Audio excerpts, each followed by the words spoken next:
ஓம் முருகா முத்தமிழ் இறைவா வடிவேலா சக்தியின் மகனே மால் மருகா சரவண பவனே குருபாலா.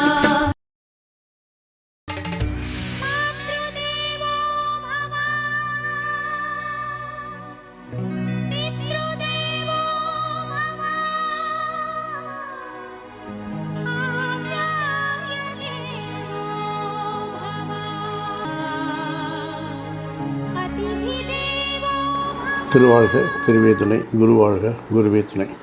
ஓம் கம் கணபதி நமக, முருகாசரணம் கருணாசரணம், ஓம் சோம் சரணபவாய நமக.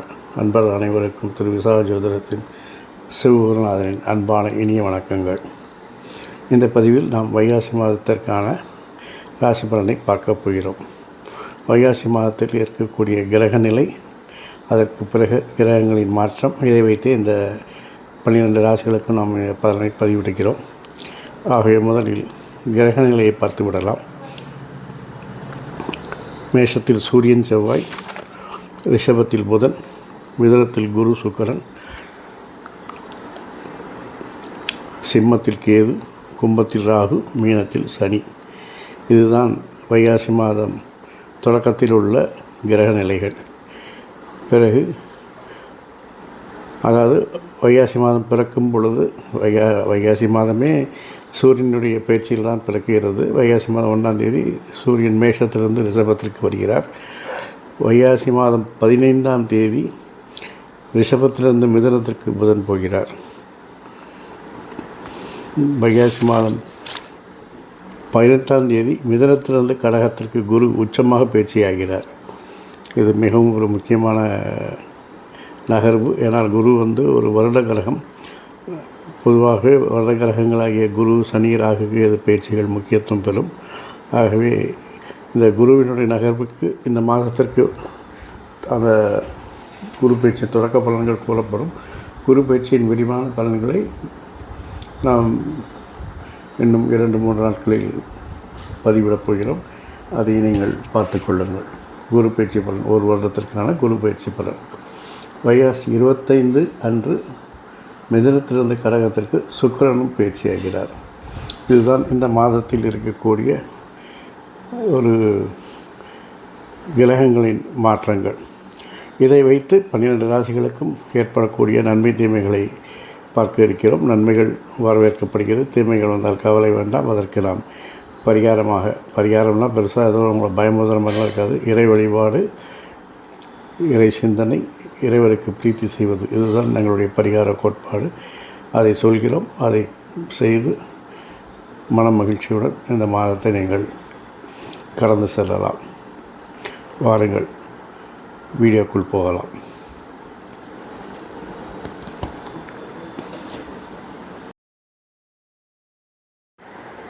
துலாம் ராசி அன்பர்களே, மாத தொடக்கத்தில் உங்கள் ராசிநாதன் சுக்கிரன் அஷ்டமத்தில் பலம் பெற்று சூரியனோடும் புதனோடும் சேர்ந்து சஞ்சரிக்கிறார். அதனால் புதாதித்ய யோகமும் புத சுக்கிர யோகமும் ஏற்படுகிறது. 7 சனி வேற விலகிவிட்டதால் உங்களுடைய எதிர்பார்ப்புகள் இனி படிப்படியாக நிறைவேறும். வீட்டிற்கு தேவையான விலையுயர்ந்த பொருட்களை வாங்கி மகிழ்வீர்கள். பொருளாதார நிலை திருப்தியாக இருக்கும். இருப்பினும் அலைச்சல்கள் அதிகமாக இருக்கும். ஆதாயம் குறைவாகவே இருக்கும். இனி கிரக நகர்வுகளை வைத்து ஒவ்வொரு கிரகங்களுடைய நகர்வுகளை வைத்து பலன்களை பார்க்கலாம். வைகாசி மாதம் 1 தேதி சூரியன் ரிஷபத்தில் சஞ்சரிக்கிறார். அதாவது அஷ்டமஸ்தானத்தில் சஞ்சரிக்கிறார். மறைமுக வருமானம், இல்லீகல் பிஸ்னஸ் தான் செய்வீங்க. அதை கொஞ்சம் தவிர்ப்பது நல்லது. ஏன்னா இப்போ உங்களுக்கு வருமானம் சிறப்பாக இருக்கிற மாதிரி இருக்கும். பிற்காலத்தில் அது பிரச்சனைகளை கொண்டு வந்து தரும். பிறர் வேலையில் அல்லது பிறர் விஷயத்தை தலையிடுவதை தவிர்ப்பது நல்லது. பிரச்சனைகளையும் குழப்பத்தையும் பதற்றத்தையும் தரக்கூடிய காலமாக இருக்கிறது. பொருள் நஷ்டம் ஏற்படும். குடும்ப வாழ்வில் அதிருப்தி, சச்சரவுகள்லாம் ஏற்படும். மனைவி அடம் பிடிப்பாங்க, அவங்கள அட்ஜஸ்ட் பண்ணி போங்க. செலவுகள் அதிகமாக செய்வாங்க, அட்ஜஸ்ட் பண்ணி போங்க. அவங்க தான் முடிவு எடுக்கணுமாங்க, அட்ஜஸ்ட் பண்ணி போங்க. ஏன்னா உங்கள் முடிவு எடுப்பதில் நீங்கள் தடுமாற்றம் இருக்கனால அவங்களாவது முடிவு எடுக்கட்டும், விட்டுடுங்க.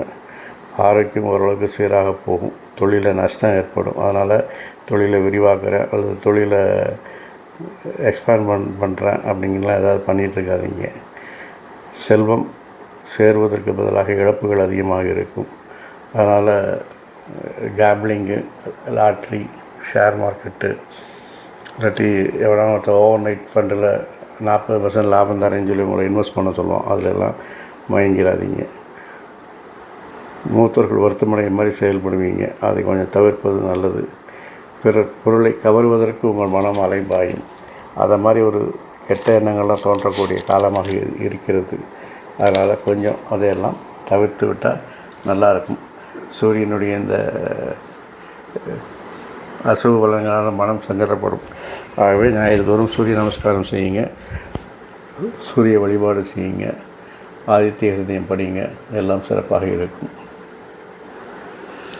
வைகாசி 14 வரை மிதுனத்தில் புதன் இருக்குது. அந்த நேரத்தில் பார்த்திங்கன்னா கல்விகளில் மாணவர்கள் கொஞ்சம் கவனமாக இருக்கணும். கல்வி தேர்ச்சிகள் அவ்வளோ சிறப்பாக இல்லை.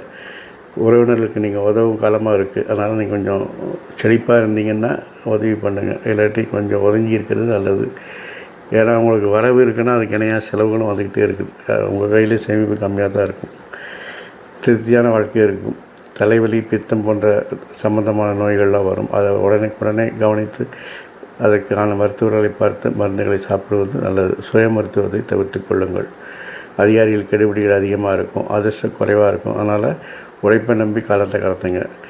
பயணங்களால் பிரச்சனை கூடும் என்பதால் தேவைப்பட்ட பயணத்தை மட்டும் செய்து கொள்ளுங்கள். தந்தையுடன் பகை உண்டாகும். அவர் 15 அந்த புதன் கடகத்துக்கு வந்த பிறகு பார்த்திங்கன்னா கணிதம், விஞ்ஞானம், வான்சாஸ்திரம் போன்ற துறையில் படிக்கக்கூடிய மாணவர்களுக்கு அதில் ஆர்வம் அதிகமாகி நல்ல மதிப்பெண்கள் எடுத்து ஆசிரியருடைய பேரும் புகழையும் பெறுவார்கள், ஆசீர்வாதத்தை பெறுவார்கள்.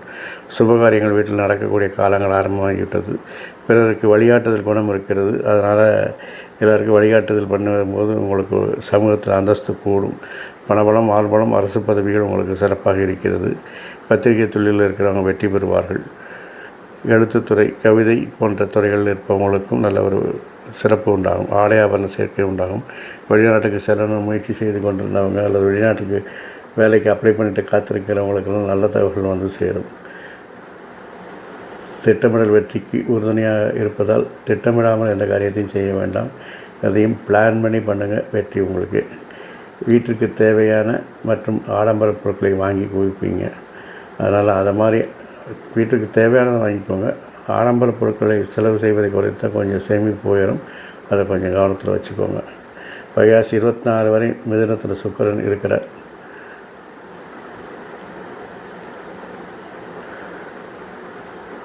லக்னாதிபதியும் அஷ்டமாதிபதியுமான சுக்கிரன் பாகிஸ்தானத்தில் இருக்கிறார். தந்தை வழி உறவுகளில் விரிசல்கள் ஏற்படும். பூர்வீக சொத்துக்கள் முறையாக பங்கு போட்டு கிடைக்கும். எதிர்பார்ப்புகள்லாம் நிறைவேறும். ஏன்னா பாகிஸ்தான் பலமாக இருக்கிறதுனால உங்களுடைய எதிர்பார்ப்புகள் சுலபமாக நிறைவேறும். உத்தியோகத்தில் உயர் அதிகாரிகளுடைய ஆதரவு நன்றாக இருக்கிறது. நீங்கள் கேட்ட ஒரு நீண்ட தூர இடமாற்றுதெல்லாம் கிடைக்கும். நன்மை தரும் அது உங்களுக்கு. அது மாதிரி ஒரு இடமாற்றம் வந்ததுன்னா அக்செப்ட் பண்ணிக்கோங்க. புது வீடு கட்டி புதுமனை புகுதல் நடக்கும். வியாபார சூழ்ச்சிகளெல்லாம் எளிதில் புரிந்து கொண்டு வியாபாரத்தை வெற்றிகரமாக நடத்துவீங்க. வைகாசி 25 கடகத்துக்கு சுக்கிரன் பயிற்சியாகும்போது புதிய ஒப்பந்தங்கள் உங்களை தேடி வரும்.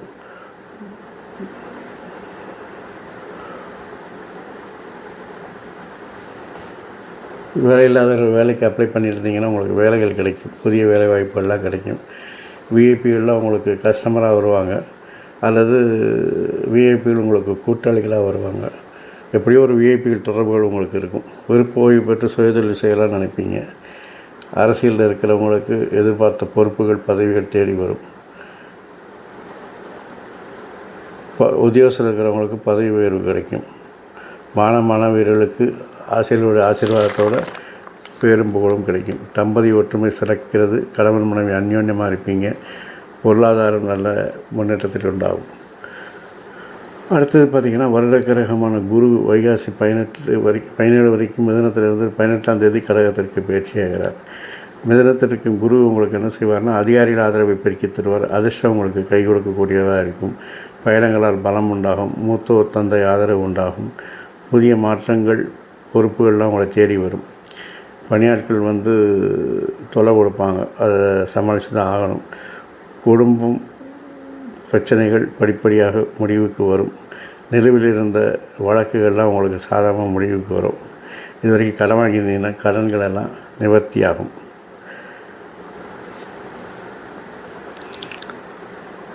காளி ஆஞ்சநேயர் வழிபாடு உங்களுக்கு இந்த மாதம் உங்களுக்கு சிறப்பு தரும். அது தவறாமல் செய்து விடுங்கள்.